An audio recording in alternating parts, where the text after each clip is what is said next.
가마선에 버금가는 말할 수 없는 그 장면 말고는 하는 것 같아요. 그 인도에는 정말로 실오라기 하나 걸치지 않은 수행자들이 있습니다. 그래도 되나요? 네? 그래도 돼요? 거긴 그런가 봐. 그 자이나교라고 하는 네. 이 종교가 있긴 있어요. 악한 생각이 없는데 두려워하는 것에 대해서 의아할 뿐이고 부끄러움이 없는 거예요. 자이나교는 아주 지극한 고행주의와 무소유에 치우쳐 있어요. 잘 보세요. 무소유면 옷 있어도 돼요, 안 돼요? 안 되죠. 네, 벗고 다녀야죠. 네. 먼지 하나라도 모두 생명이 있고 영적인 그 무엇인가 있기 때문에 그것들의 권리를 빼앗아서 나를 편리하게 하는 건 안 하겠다는 거예요. 부처님은 먼지에 생명이 있다고 생각을 해서 그것을 먹지 않으려고 하는 그 허물보다, 그러니까 먹었을 때 짓는 허물보다 다른 이에게 두려움을 주는 것이 더 큰 허물이라고 판단하셨어요. 부끄러워해야 하는 일을 부끄러워하지 않는 사람들, 그들은 사견을 지녔기에 악처에 태어난다. 먼지 같은 경우에는 있을 수 있지만 미비한 거죠. 작은 허물을 지어서 큰 허물을 방비할 수 있다면 둘 중에 뭘 지어야 돼요? 작은 허물이요. 그게 뭐에 유리하다라는 거냐면 해탈 열반에 유리하다라는 겁니다.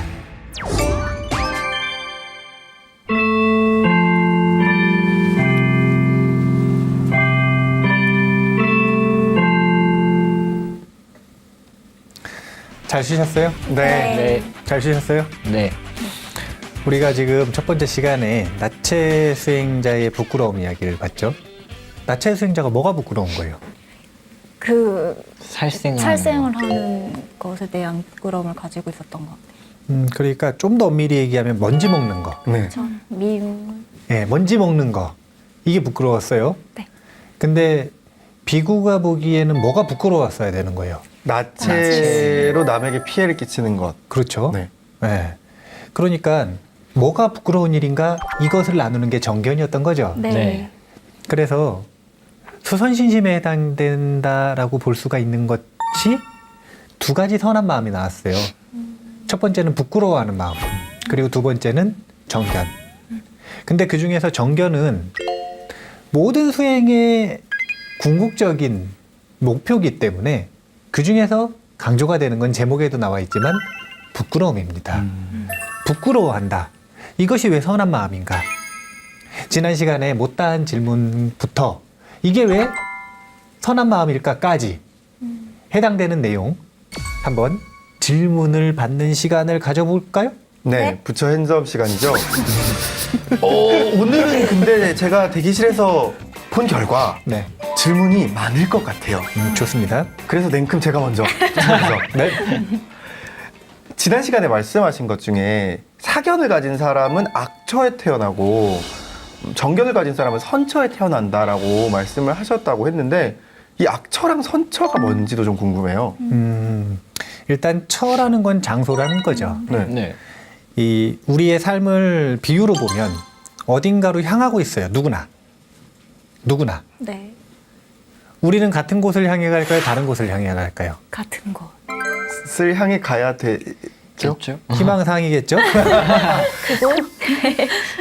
각자가 다른 곳을 향하고 있습니다. 사실은. 왜요? 다 해탈과 열반을 향해 가고 있는 거 아닌가요, 스님? 가슴에 손을 얹어볼까요? 저는 시계생천 맞는 것 같아요. 약간 다르구나. 네, 넌 지금- 생천 아니야? 네? 네. 너도? 그지? 네. 비유를 하자면 그런 건데 어딘가를 향하고 있다는 거예요. 근데 그 향하는 곳이 각각의 처로 데리고 가는 겁니다. 자, 봐보세요. 진리라고 하는 걸 한문으로 어떻게 표현하죠? 무슨 글자로 표현하죠? 도? 도. 도를 아십니까? 하죠? 네. 네. 난 처음에 그게 돌. 돌 닦자고 자꾸 그래가지고 얼마나 무식했으면 왜 자꾸 돌을 닦나? 산속에 가서 돌을 닦아야 되나? 그게 아니라 도자더라고, 도. 근데 그 도자가 진리라는 뜻도 있지만 새길 때 무슨 도자로 새겨요? 길. 길도. 길. 이게 아주 시각적인 거예요. 우리가 삶에서 나아가는 방향이 있는데 거기에 그 처소로 가려면 길을 가야 돼요, 안 가야 돼요? 가죠. 우리를 행복으로 진리로 이끄는 길이 어딘가? 지금 이걸 묻는 건데 그러면 각각 나아가서 결국 도달하는 처소가 같다는 거예요, 다르다는 거예요? 다르다는 거죠. 다 다른 데 가고 있는 거라. 아, 그러면 스님, 이 선처에 태어난다, 악처에 태어난다는 게 다음 생 얘기를 하는 게 아니라 네. 사견이 있을수록 우리가 선택의 분기점이 있을 때 계속 꼬이는 쪽으로 간다, 뭐 이런 느낌으로 받아들이면 되는 걸까요? 그렇죠. 갈림길이 생길 때마다 자기가 가지고 있는 견해 기준에 따라 선택을 할 거 아니에요. 네. 네. 그 선택이 행복의 방향으로 자꾸 선택을 하게 되면 정견을 가지고 있는 거예요. 근데 그게 아니라 나와 남의 불행 쪽으로 자꾸 선택을 하는 사람들이 있어요. 이건 삿된 견해를 가지고 있는 거예요. 그러니까 부처님은 정견과 악견이 다른 게 아니에요. 행복의 결과를 낳으면 정견, 불행의 결과를 낳으면 악견인 거예요. 이게 단기적으로 행복이냐 불행이냐가 아니라 장기적으로 그 내 선택이 가는 그 길이 열반으로 나아가고 있느냐, 이것. 그래서 악처는 보통 사막도를 이야기를 하죠. 지옥으로 가거나 악위로 가거나 축생으로 가거나. 근데 이렇게 하면 다음 생 같죠? 네. 네. 사실은 저는 개인적으로 사막도가 아니라 사악도로 치는데 아수라까지. 근데 이건 세계를 이야기하니까 다음 생 같지만 좀 더 리얼하게 얘기하면 분노하면 아수라예요. 그러니까 분노하는 삶을 사는 선택을 계속한다? 이거는 아수라의 이미 태어난 거라. 아. 탐욕의 삶을 계속 산다? 악의의 삶을 선택한 거예요. 어리석음으로 계속 산다? 축생의 삶을 선택한 거예요. 탐진치 종합 선물 세트로 산다? 그럼 지옥의 삶을 선택한 거예요. 그게 처소예요. 악처. 그리고 선처는 인간이나 천상을 보통 선처라고 합니다. 그리고 이것에서 벗어나는 게 열반의 길이고요. 그러니까 계속 한 3년, 4년 무엇보다 본 사람을 봤을 때, 야, 너 왜 이렇게 달라졌냐? 라고 하는 것 또한 선처와 악처의 갈림길에서 계속 나아간 결과일 수도 있겠네요. 그렇죠. 근데 그게 과연 달라졌다 그랬는데 이제 관정법원님이 야, 너 좋게 바뀌었다 이렇게 할 수 있죠. 네. 네. 근데 그게 과연 선처 쪽으로 좋아졌는지 악처 쪽으로 좋아졌는지는 누구 기준에 따라 달라질까요? 보는 저의 기준에 따라 다를 것 같아요. 그렇죠. 왜냐하면 악처가 좋은 사람은 그 악처의 선택이 좋아 보여요. 그래서 너는 정견을 가지고 있구나 이럴 수 있는 거예요. 이제 좀 말이 통하네. 야, 너는 정견을 가지고 있구나. 그래서 악한 친구는 멀리하는 게. 왜냐하면 악한 친구는 둘이 이렇게 손잡고 지옥으로 같이 가요. 진짜 우정이다. 자, 계속 질문해 보세요. 저 부처에서 네. 저는 일단 사회를 보자면은 이 주변 사람들 중에서도 부끄러움을 이제 부끄럽지 않고 부끄럽지 않는 걸 부끄러워하는 사람들이 있더라고요. 그런 사람들을 이제 제가 볼 때는 이제 어떤 시각을 가지고 봐야 되는지 어떻게 해야 될까요? 일단은 그런 사람들을 본다면 첫 번째로는 그 부끄러워할 것을 부끄러워하지 않는 그 모습을 보면 사실은 이것은 부끄러워해야 된다라고 하는 나의 견해가 있는 거예요, 없는 거예요? 있는 거죠. 그리고 내 기준을 건드려야 안 건드려요? 건드려요. 건들면 반감이 일어나요, 안 일어나요? 일어나죠. 그게 증폭되면 짜증이 되거든요. 네. 짜증이 증폭되면 분노가 되거든요. 분노가 증폭되면 해악을 끼치기 시작해요. 이게 점점 증폭되는 방향으로 가면 그렇게 되는 거죠. 네. 그래서 일단은 이 분노가 증폭돼서 해악을 끼쳐서 해악을 끼치면 어떻게 되는 거냐면은 감옥 가는 거거든요. 네. 일단은 감옥은 안 가야 될 거 아니에요. 네. 그죠? 그러려면 일단 그런 사람들을 보면 첫 번째로 생각을 해야 되는 건 불쌍하다고 생각해야 돼요. 왜냐하면 무지 때문에 그러는 거거든요. 무지 때문에. 그래서 일단 첫 번째는 저 사람들 정말 불쌍하다. 왜냐하면 저 기준을 가지고 살면 미래가 뻔해요. 악처에 가요, 선처에 가요? 악처에 가죠. 악처에 갑니다. 그럼 불쌍하게 연민을 가져야 된다. 첫 번째. 네. 그 다음 두 번째는 그 동시에 뭘 점검해 봐야 되냐면 혹시 저게 선처로 가는 길인데 내 기준이 잘못돼서 거꾸로 보이는 거 아닌가? 자기 자신을 점검해 봐야 돼요. 그럴 수 있죠? 그럴 수 네. 있죠. 그럴 수 있죠. 얼마나 많은 부모님들이 자녀를 위해서 하는 조언인데 그것이 자녀에게 해가 되는 경우가 상당히 많아요. 또 친구들끼리도 그거 하면 안 돼 라고 이야기하는데 그거에서 성공하는 경우 많거든요. 아니 그거 봐보세요. 잘된 사람들 위인전 자서전 한번 봐보셔요. 주변에서 그거 해도 된다라고 떠밀어준 사람 거의 없어요. 다 그거 하지 말라고 나갔는데 자기가 그거 한 거라. 왜냐하면 지금 사회 구성원들을 100%라고 볼 때 이 100% 중에 세상 사람들이 다 인정할 만큼 성공한 사람들의 퍼센테이지가 많아요. 그렇지 못한 사람들의 퍼센테이지가 많아요. 못한 사람이요. 못한 사람. 두 번째는 우리나라 사회 보면 행복한 사람이 많아요. 불행한 사람이 많아요. 불행한 사람이요. 자, 그러면 평균적인 답이라고 하는 게 과연 정견일까요? 아니, 유료를 범할 수 있을 것 같아요. 평균을 믿었다가는. 부모님이 얘기한다고 믿으면 안 되고요. 친구가 얘기한다고 믿으면 안 되고요. 그리고 선생님이 얘기한다고 믿으면 안 되고 자기가 자기의 정견을 세워야 됩니다. 그래서 그걸 점검해보고 세우려면 우리는 어떤 매뉴얼을 봐야 돼요? 경전을 봐야죠. 경전을 봐야죠. 그래서 경전 속에서 어떤 게 큰 어물이고 어떤 게 작은 어물인가 이것을 잘 구분을 하는 눈을 갖는 게 아주 중요한 거예요. 두 가지를 다 해보셔야 돼요. 네. 연민 그리고 자기 점검. 이게 과연 정견인가? 안 그러면 괜한 사람 지나간 거예요. 그렇네요. 그럴 때 있지. 자, 계속 질문해 보세요. 스님 저요. 네. 같은 곳을 바라보고 있는 우리 불자들끼리도 사실 생각하는 걸어가고 있는 길이 다른데 이렇게 다른데 지금은 그 또 인도 사회하고 또 달리 예전과는 달리 또 지금 다원 사회잖아요. 많은 생각들과 기준들이 이렇게 겹쳐 있는 다원 사회인데 저는 그런 경험들을 많이 겪었거든요. 여기 나오는 그 자이나교도와 그 수행자와 그 비구 스님의 그런 갈등이나 그런 것처럼 어떤 문제에 대한 갈등이 생겼을 때 나는 이것 때문에 상처를 받았다. 이것 때문에 나는 이게 잘못됐다고 생각을 했는데 나는 그런 의도가 아니었다. 라고 하면서 약간 뒤로 발을 빼는 그런 거를 봤을 때 그건 어쨌거나 그 사람한테는 자기만의 기준이 있는 거잖아요. 그러니까 그런 거를 봤을 때 제가 어떻게 대해야 될지 모르겠더라고요. 약간 방향무인한 자세 같아서 같이 살려는 의지가 없어 보인다라는 생각 때문에 좀 화가 났었거든요. 나는 그렇게 생각하는데 나는 그럴 의도가 없었어. 그러고 말아버리니까 더 이상 대화가 되지 않더라고요. 맞아, 그럴 때 진짜 많아요. 어떻게 해야 될까요? 같은 불자로서의 어떤 그런 길을 같이 나눌 수 없게 되는 상황도 생기고 사실 대화하기가 어려운 거를 많이 겪었었어요. 생각나는 사건 있나요? 뭐 제일 많은 건 그런 거죠.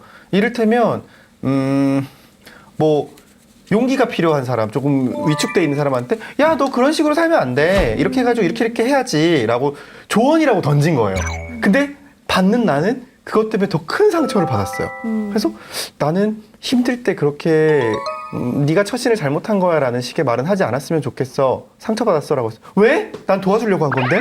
그렇게 생각하면 안 되지. 막 이런 갈등 있잖아요. 그래서 나도 선한 사람이고 상대방도 선한 의도로 했다고 하는데 상처가 생기고 분명 나는 저 사람이 날 괴롭힌 것 같은데 자긴 날 도와주려고 했다고 하고 그런 뭔가 선악 구분이 굉장히 모호한 그런 견해의 차이들이 생기잖아요. 그럴 때가 진짜 어려운 것 같아요. 다들 똑같이 맞는 말만 해서 각자의 맞는 말을 하니까. 이럴 때는 사실은 이거는 지금 정견과 사견의 문제가 아니에요. 지금 그 얘기는 그거는 내 말과 네 말의 차이인 거지. 내 말과 너의 말 이 차이인 거지. 정견과 사견의 구분이 아니에요. 왜냐하면 대부분의 사람은 그게 정견이든 사견이든 상관없이 내 마음과 틀리면 상처받아요. 내 기준을 건들면 반감이 일어난다. 그 반감을 표현하지 못하는 사람은 누구한테 승질을 내냐면 스스로한테 승질 내거든요. 그게 상처받았다 이거예요. 근데 또 상처 안 받는 사람들이 있어요. 이런 사람들은 바로 항의합니다. 자기 분노를 표출하죠. 저요. 이런 사람들은 상처를 안 받아요. 네. 그러니까 상처받았다 이걸 뭐냐면 반감이 일어났는데 그걸 표현을 못한 거예요. 그러면 스님, 이 사례와 다른 사례를 하나 예를 들면 똑같은 사건이 있는데 뭐 이를테면 뭐 요즘에는 창업을 많이 하니까 두 사람이 같이 공동 창업을 했는데 똑같은 사건에 대해서 한 사람은 이쪽으로 가야 한다. 근데 상대방은 또 이쪽으로 가야 한다. 그렇게 의견 차이가 날 때가 있잖아요. 근데 그게 심해지면 야, 너는 회사 말아먹으려고 그래? 라고 서로 싸울 때가 있잖아요. 근데 그 또한 각자 정견으로 움직였을 텐데 그런 갈등은 어떻게 해소해야 되죠? 그러니까 이게 지금 말하는 게 뭐냐면 여기에는 정견과 사견의 문제가 아니라는 거예요. 어렵다. 내 의견과 네 의견이라는 거예요. 내 의견과 너의 의견조차 지금 화합을 못하는 거예요. 이게 화합이 돼야 그 다음에 서로 기준을 맞춰서 방향을 맞춘 다음에 이게 정견인지 사견인지를 점검해 볼 수가 있는데 일단은 무조건 내 생각이 정견이라고 생각을 하니까 다른 곳이 정견이라고 이야기하는 것이 이렇게 서로 화합조차 되질 않는 거예요. 그래서 정견인지 사견인지는 그 다음 스텝이고 첫 번째 스텝은 뭐냐면 이게 밀린다 왕문경이라고 하는 경전이 있는데 거기 보면 나가세나 존자와 밀린다 왕이 서로 대화하거든요. 나가세나 존자가 밀린다 왕한테 밀린다 왕이 다음번에도 또 저희 대화를 나눌 수 있겠습니까? 하니까 조건으로 거는 게 있어요. 뭐예요? 그게 뭐냐면 왕자의 대론을 한다면 나는 하지 않겠다. 아. 대신 현자의 대론의 마음가짐으로 한다면 나는 대론에 참가하겠다. 그러니까 반문해요. 왕자의 대론과 현자의 대론의 차이가 뭡니까? 왕자의 대론은 뭐냐면 왕이 나는 일로 방향으로 가야 된다라고 생각했어요. 신하가 보기에 거기가 아니에요. 네. 그래서 아니라고 대답했어요. 신하 어떻게 돼요? 목을 쳐요. 이게 왕자의 대론이에요. 현자의 대론은 의견은 대론이라는 건 항상 다를 수밖에 없어요. 끊임없이 다르니까 대론을 하는 거잖아요. 네. 맞추려고. 더 좋은 방향을 맞추려고. 그랬을 때 나의 의견을 얼마든지 내려놓고 수용할 수 있는 자세가 되어 있느냐 안 되어 있느냐. 그래서 일단 내 의견과 너의 의견을 맞추기 위해서는 우리가 왕자의 자세에서 벗어나야 돼요. 내 의견만 고집하는. 일단 이 말 벌써 나오는 거 봐보세요. 너 말아먹으려고 환장했냐? 자, 이거 벌써 왕자의 자세요 아니에요? 그러세요. 왕자의 자세죠. 근데 그러면 스님, 내 의견과 네 의견이라는 것과 정견과 사견은 무슨 차이죠? 내 의견과 네 의견 여기 둘 다 정견일 수도 있고 사실은 둘 다 사견일 수도 있죠. 네. 그렇기 때문에 아직은 정견과 사견을 논할 때가 아니라는 거예요. 그것보다는 먼저 둘이 의견을 맞춰야 돼. 둘이 화합해서 동업을 하기로 했어요. 또는 결혼을 했다고 생각해 보세요. 결혼한 것도 동업이라. 결혼한 것도 동업 아니에요. 그쵸. 삶이라고 하는 사업을 같이 맞춰서 가겠다 이거 아니에요. 전략적 제휴. 그렇죠. 네. 근데 이렇게 서로 다른 사람들이 함께 무엇인가를 해 나가는데 의견 충돌이 날 때마다 이 의견을 조합시키고 화합하는 이 연습이 안 돼 있으면 정견사견을 논할 게 아니라는 거예요. 정견사견을 논하기 전에 일단 정견이냐 사견이냐 이거는 나침판이 딱 주어졌는데 이 나침판 두 개가 지금 서로 다른 곳을 가리켜요. 그럼 둘 중에 하나는 틀린 거 아니에요. 또는 둘 다 틀렸을 수 있죠. 네. 그러면 이 둘 중에 하나를 선택을 하든 아니면 중간 지점을 선택을 하든 아니면 이걸 선택을 하든 뭔가 서로 대화를 해서 선택을 해야 될 거 아니에요. 그래야 그 다음에 그게 맞는지 아닌지를 알 수가 있죠. 그래서 정견이냐 사견이냐 그것보다 일단 현자의 대담의 자세를 가지고 있어야 된다는 거예요. 그리고 그건 다른 게 아니라 서로 의견이 다를 때 상대방의 의견을 수용할 마음가짐이 되어 있어야 된다는 거예요. 그렇게 해놓고 그 다음에 이게 맞는지 아닌지 점검을 하는 거예요. 그 자이나 수행자와 비구 스님에게는 똑같은 어떤 해탈에 대한 목표가 있었기 때문에 어떤 대론이 가능했던 건가요? 그렇죠. 근데 사실은 두 분 다 이제 만약에 그 대론이 어떻게 이루어졌는지 사실은 안 나와 있잖아요. 대론의 장면은 안 나와 있잖아요. 네. 하지만 의견이 서로 화합이 잘 됐어요, 안 됐어요? 안 됐어요. 그러면 두 분 다 현자의 자세를 안 가지고 있었을 수도 있고 어쩌면 누군가가 현재의 자세를 안 가지고 있었을 수도 있고요. 왜냐하면 둘이 있는데 한 명은 그 의견을 좀 수용해 주고 싶어요. 하지만 그러면서도 올바른 게 있으면 그걸 완전히 무시하지 못해요. 네. 그러면 서로 기브 앤 테이크 한 발짝 한 발짝 해야 되잖아요. 근데 한 사람이 끝까지 자기는 양보를 안 해요. 그럼 결론이 나와요, 안 나와요? 안 나오죠. 안 나오죠. 자기의 정견을 포기하기 전까지는. 그러니까 이게 정견이냐 아니냐는 그 다음에 점검하는 거고 그 전에 뭐가 돼야 되냐면 화합하는 자세가 필요해요. 그게 바로 현자론의 자세예요. 현자론의 자세. 그리고 나서 정견인지 아닌지 뭘로 보면 된다 그랬죠? 경전이요. 네. 제가 해도 바뀌고 30대 중반이 된 입장으로서 네. 가장 많은 견해 차이를 보이는 질문을 하나 여쭤볼게요. 네. 제 주변에 결혼한 친구들이 진짜 많거든요. 네. 엄청 많이 싸우는 게 있어요. 네. 뭐냐면 명절에 친정과 시댁에 찾아뵙는 네. 거거든요. 네. 근데 둘 다 효심이잖아요. 딸들은 뭐 추석에는 시댁에 먼저 가고 설은 우리 친정에 먼저 가면 안 돼? 라고 하고 남편들은 아니 지금까지 계속 명절에는 일단은 우리 집 가서 차례 지내고 그 다음날 니네 집 갔던 건데 왜 그렇게 해? 라고 해서 엄청 많이 싸워요. 네. 근데 그 부부가 그래 우리가 싸우지 말고 뭐 스님께 여쭤보자. 바른 견해를 찾아보자 라고 했을 때 사실 근본은 둘 다 효심인데 네. 이런 견해들은 어떻게 답을 찾아갈 수 있을까요? 경전에도 나오지 않을 것 같아요 이런 건. 잘 봐요. 둘 다 효심이에요. 네. 이제 효심하고는 비교가 하기에 대비해서 비교하기에 너무 좀 저열한 대답인 것 같지만 고속도로를 탔어요. 경부고속도로를 탔어요. 그러면은 만남의 광장이 있죠. 쭉 가다가 보면은 경부고속도로니까 주광휴게소가 경부고속도로인가? 그쯤 있다고 생각해 보세요. 그러면은 한 1시간 반 정도 더 가야 되거든요. 근데 두 사람이 탔어요. 근데 두 분 다 화장실을 가고 싶어요. 근데 한 명은 급하고 한 명은 안 급해요. 자, 일단 봐보세요. 둘 다 화장실을 가고 싶은 똑같은 목적이 있어요, 없어요? 있어요. 있어요. 그러면 여길 먼저 가야 돼, 저길 먼저 가야 돼 할 때 그때 누구 손을 들어줘야 돼요? 급한 사람이요. 그렇죠. 네. 네. 이거는 구성원의 성향이나 구성원의 상황에 따라서 끊임없이 조합이 달라져요, 안 달라져요? 달라지죠. 똑같이 효심을 가지고 있어요. 명절에 누구한테 가느냐? 이거는 그 부부의 성향이나 이 특징에 그리고 관계에 따라 끊임없이 조합이 달라지는 거예요. 그럼 정견과 사견이라는 개념으로 대입할 수 없는 건가요? 정견과 사견은 잘 봐보세요. 정견은 어떤 결과를 낳는 거라 그랬죠? 선처에 가는 결과요. 행복의 결과. 네. 사견은요? 불행의 그러면 결과? 악청, 고통의 결과. 네. 그러니까 서로 이 조합이 어떻느냐에 따라 이 두 가지 조합에 따라 이렇게 됐을 때 이상적인 행복이 나올 수도 있고 이렇게 됐을 때 이상적인 행복이 나올 수도 있어요. 하지만 이상적인 걸 서로 대화를 충분히 해가지고 선택을 못한다.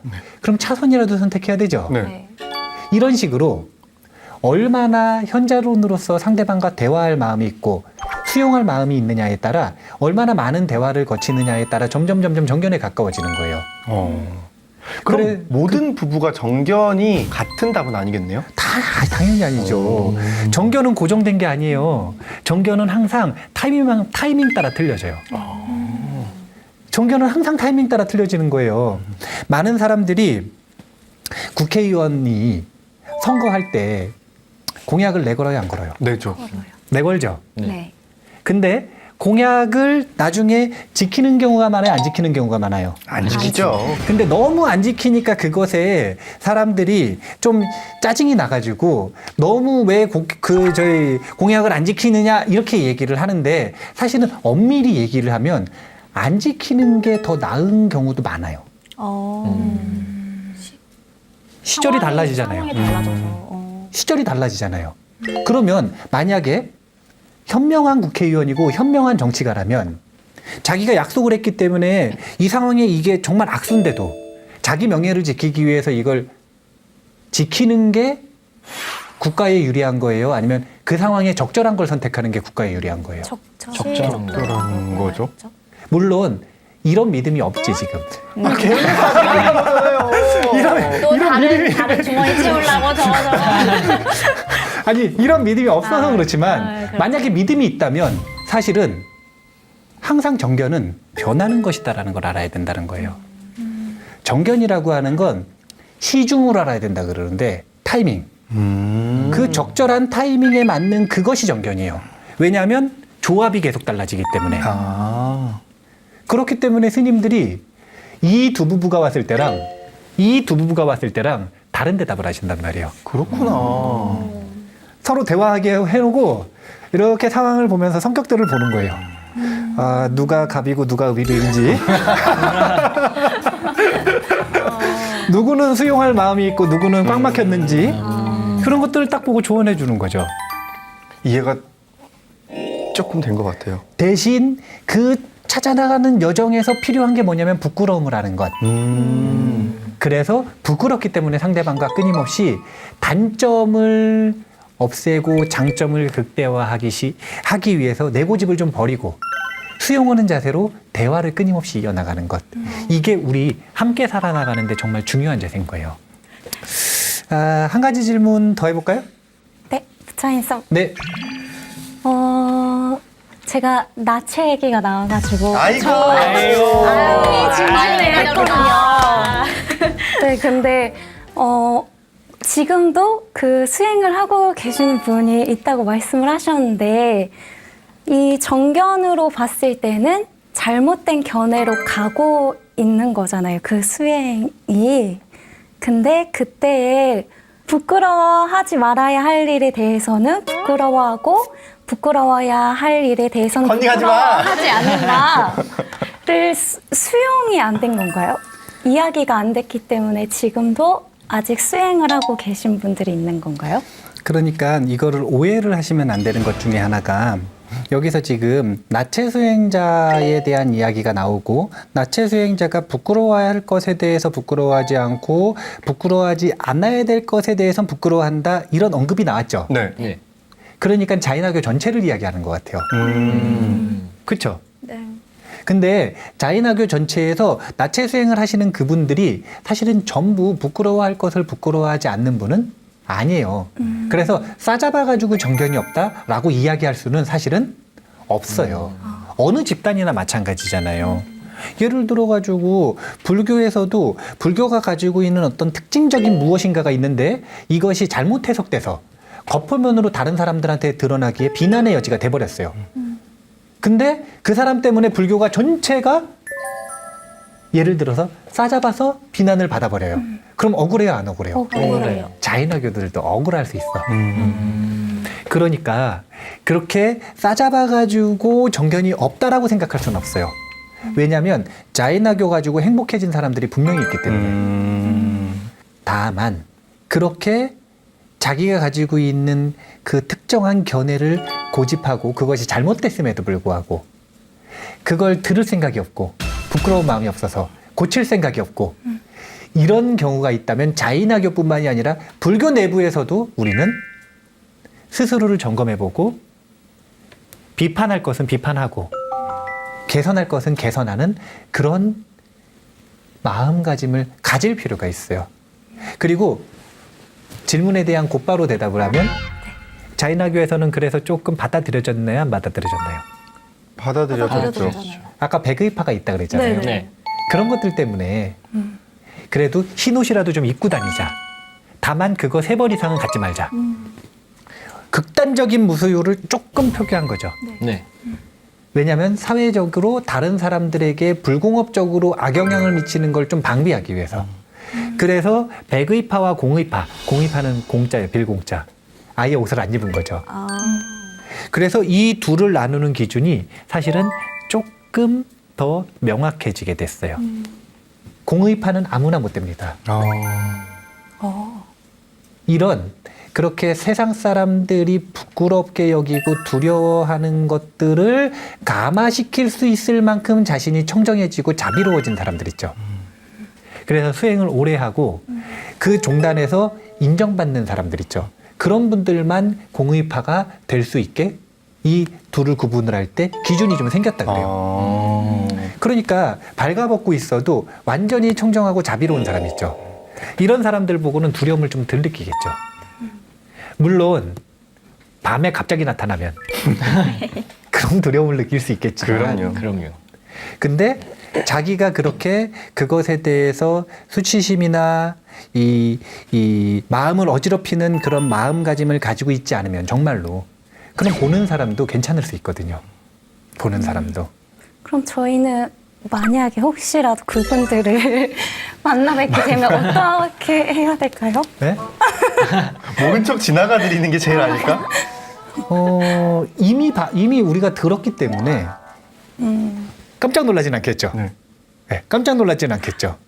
아, 저분이 그 수행이 높은 어른이구나. 어른 수행자구나. 견해가 높은 어른 수행자구나. 그럼 가가지고 이 공양 올리고 예배를 드려야죠. 자, 그러면 시간이 많이 됐으니까 그 다음 시간 넘어가 볼까요? 네. 네. 여러분들도 신심상자 속 덕경 이야기로 신심이 부쩍 많이 자라나고 계시죠? 이번 시간은 핵심 포인트 법문만 쏙쏙 뽑아서 들어보는 신심 플러스 시간인데요. 자, 우리가 원빈 스님께 다시 한번 청법하는 준비됐나요? 네. 네, 외쳐볼까요? 자, 스님 귀한 법문을 들려주세요. 난다 신심 난다 사바. 사바. 오늘은 이 선한 마음에 대한 이야기를 하는데 초점이 어디에 맞춰졌냐면 부끄러움에 맞춰졌죠. 네. 불교에도 심리학이 있어요. 자, 부끄러운 마음. 이거 심리예요, 아니에요? 심리죠. 어떤 마음이 선한 마음이고 어떤 마음이 악한 마음이고 어떤 마음이 번뇌고 어떤 마음이 정견인지 이런 것들을 알려면 심리학을 좀 배워야 될까요? 안 배워야 될까요? 배워야 될 것 같아요. 근데 불자들은 굳이 융 심리학 이런 거 안 배워도 돼. 프로이트 심리학. 안 배워도 돼요. 왜 서양 심리학을 배우려고 애를 쓰는지 모르겠어요. 왜냐하면 불교 심리학이 있는데 그 불교 심리학이라는 게 뭐냐면 아비달마, 아비담마 그리고 대표적인 게 유식이에요. 유식은 좀 들어봤죠? 네. 유식. 유식학. 유식학. 스님께서 번번이 실패하셨던 그 설명에 실패하셨던 그 부분 아닙니까? 네, 지금 무명의 장애에 막혀가지고 들어도 들리지가 않아. 근데 유식학이라고 하는 요 불교 심리학이라는 특징으로 학자들이 이야기를 해요. 그냥 이건 불교 심리학이다. 근데 그 속에 보면은 여러 가지 중요한 것들이 많아요. 일체유심조라는 말도 여기서 나와요. 식이라고 하는 게 뭐냐면 마음이에요. 그래서 유자는 오직, 오로지 이런 뜻이에요. 오로지 마음뿐이 없다 이런 뜻이에요. 우리의 행복의 길을 가는 데 있어서 바깥 세계는 사실은 그렇게 중요하지 않다는 거예요. 왜냐하면 여기 있는 이 법우님 있죠. 네. 제가 이 법우님을 볼 때 이 법우님을 봐요? 아니면은 이 법우님을 통해서 비치는 내 마음을 봐요? 내 마음을 보죠. 내 마음을 봐요. 이 법우님 직접 못 봐요. 내 마음을 보고 있거든요. 그러니까 내가 살면서 경험하는 게 사실은 바깥을 보는 거예요. 전부 내 마음을 보는 거예요. 내 마음. 내 마음. 그러니까 내 마음을 바꾸는 방법밖에 행복해지는 방법이 없지 바깥을 바꿀 수 있는 방법은 사실은 없다는 거예요. 이게 철저하게 유심론이죠. 마음으로 파고 들어가는 것. 네. 그러다 보니까 마음의 구조를 잘 알아야겠어요, 몰라야겠어요. 알아요. 유식학에서는 그래서 마음의 구조를 이야기해요. 안식, 이식, 비식, 설식, 신식, 의식, 그리고 말라식, 아래아식. 지난번에 왜 나무법우님 나왔을 때 7식, 8식 얘기 나왔었잖아요. 저는 무공인 줄 알았어요. 무고 이게 1식이고 이게 2식이고 7식 이렇게 된 거. 근데 그런 게 마음의 구조예요. 이런 마음들이 도대체 뭐냐, 어떻게 구조화되어 있느냐. 근데 그래서 그렇게 구조화된 마음 속에 어떤 마음의 작용들이 있느냐.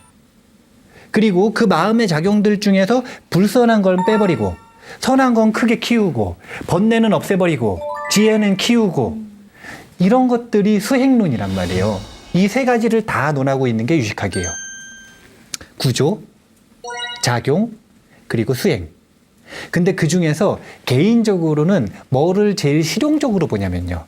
마음의 작용을 제일 실용적으로 봐요. 왜냐하면 마음의 작용 중에서도 심소법이라고 하는 게 있는데 이게 마음의 작용이에요. 그 마음의 작용에 대해서 우리가 배워놓으면 자기 마음 속에서 일어나는 일에 이름을 붙여줄 수 있어요. 자기 마음이 어떤지 살펴봐라 이러면 되게 애매하단 말이에요. 근데 마음에서 어떤 것들이 일어나고 그것이 어떤 특징을 가지고 있는지에 대해서 미리 배우면, 그러니까 이런 마음은 질투다, 이런 마음은 탐욕이다, 이런 마음은 숨기는 마음이다, 이런 마음은 부끄러운 마음이다, 이런 것들을 미리 배워놓고 자기 마음을 살펴보면 그걸 거울 삼아가지고 아 이게 질투구나, 아 이게 분노구나, 아 이건 짜증이구나, 이런 것들을 구분할 수 있는 수단이 생기는 거예요. 그래서 불교 심리학 중에서도 마음의 작용에 대한 부분을 배우기 시작하면 우리가 마음을 좀 더 명확하게 살펴볼 수 있기 시작하거든요. 근데 여기서 중요한 게 있어요.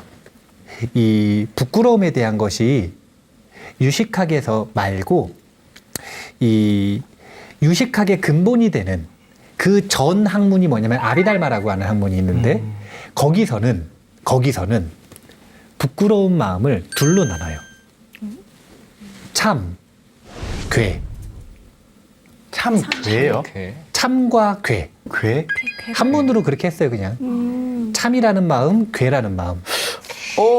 뭔지 알 것 같아요. 근데 이 두 가지 마음은 똑같이 부끄러움이에요. 하나는 이불킥일 것 같아요. 이불킥. 맞아요. 내가 쪽팔린 거 혼자서. 맞아요.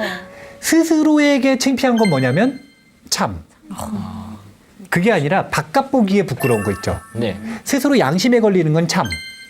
그게 아니라 이 사람하고 약속했는데 그걸 어겼어요. 그럼 이 사람 보기에 부끄러워요, 안 부끄러워요? 부끄러워요. 그게 괴. 그래서 부끄러움이 기준이 스스로에게 부끄러우면 참, 바깥에 부끄러우면 괴인데 둘 다 부끄러움이죠. 네. 근데 여기서 되게 중요한 게 있는데 이 두 가지 마음을 카테고리로 쭉 나누는데 무슨 카테고리로 나눴냐면은 대불선지법이라 그랬어요. 불선 중에서도 네. 가장 나쁜 마음이다. 부끄러움이요? 부끄러움이 없는 마음이. 없는 마음이. 무참 무괴가. 그렇구나. 그럼 이불킥 해도 되는 거예요? 그치, 우리는 대불선 아닌 거야. 그러니까 지금 나체 수행자의 부끄러움에서 작은 어물을 부끄러워하는가 큰 어물을 부끄러워하는가 이거 정견에 따라서 나눠진다 그랬죠. 네. 근데 둘 다 그래도 부끄러워요, 안 부끄러워요? 부끄러워하죠. 그래도 대불선에 해당되는 건 아닌 거예요. 아예 부끄러움이 없는 사람들이 있어요. 있지. 그렇죠. 있잖아. 막 뉴스에 나오잖아. 아무렇지 않은 것처럼. 철면피들. 아니 이게 선이냐 불선이냐에 대해서 무지 때문에 네. 부끄러워해야 됨에도 불구하고 안 부끄러워하는 건 그래도 괜찮다 이거예요. 그건 지혜가 생기면 개선의 여지가 있어요, 없어요? 있죠. 있어요. 근데 이게 만약에 병적으로 진행이 되잖아요? 그럼 정말로 선과 악을 아예 구분을 못 하는 거예요. 그리고 정말로 부끄러움이 없는 거예요. 병적으로 진행됐을 때. 근데 다음 생에 이게 강렬하게 영향을 미치면 태어날 때부터 아예 무참무계인 사람들도 있는 거예요. 왜냐하면 태어났을 때 며칠 안 살았고 배운 적도 없는데 개미가 이렇게 지나가잖아요? 그럼 쫓아가면서 잡는 애들이 있어요. 이러면서 밝게 웃으면서 100마리 다 죽여요. 진짜 그런 애들이 있어요. 그리고 어떤 애들은 배운 적이 없는데도 개미가 지나가면 밟을까봐 무서워가지고 막 도망가는 애들이 있어요. 겁이 많은 게 아니라 자비로운 거거든요. 이게 살생업이 얼마나 강하냐. 근데 이게 살생을 배운 적이 있나요? 없죠. 없죠. 태어나면서 가지고 태어나는 거죠.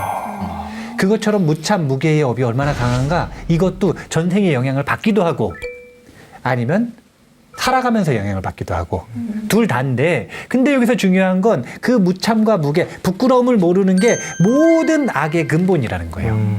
왜냐하면 개선의 여지가 없으니까. 부끄러움이 없기 때문에 그 불선을 실천할 수 있는 겁니다. 하지만 부끄러움을 아는 순간 참회하는 마음이 날까요, 안 날까요? 나죠. 나죠. 거짓말을 안 하기로 했는데 직장에서 상사가 거짓말하게 시킨 거예요. 네. 그런 경우 있어요, 없어요? 많죠. 직장에서 잘리지 않으려면 거짓말을 어쩔 수 없이 해야 돼요, 안 해야 돼요? 해야 돼요. 해야죠. 그래놓고 양심의 가책이 느껴져가지고 불편해서 계율을 버리고 싶대요. 그런 마음이 있을 수 있죠. 네. 근데 이거는 정말 큰 오류예요. 뭐가요? 왜냐하면 양심의 가책이 생긴다는 것 자체가 아직 개선의 여지가 있다는 거예요. 어떤 걸 양심의 가책을 느껴야 되는지 계목을 모르는 사람은 정견이 있는 거예요, 없는 거예요? 없는 거요. 정견도 없고 무참이고 무게라는 건 개선의 여지가 없고 미래가 정해져 있다는 겁니다. 악처에 가요, 선처에 가요? 악처에 가죠. 조금 불편해도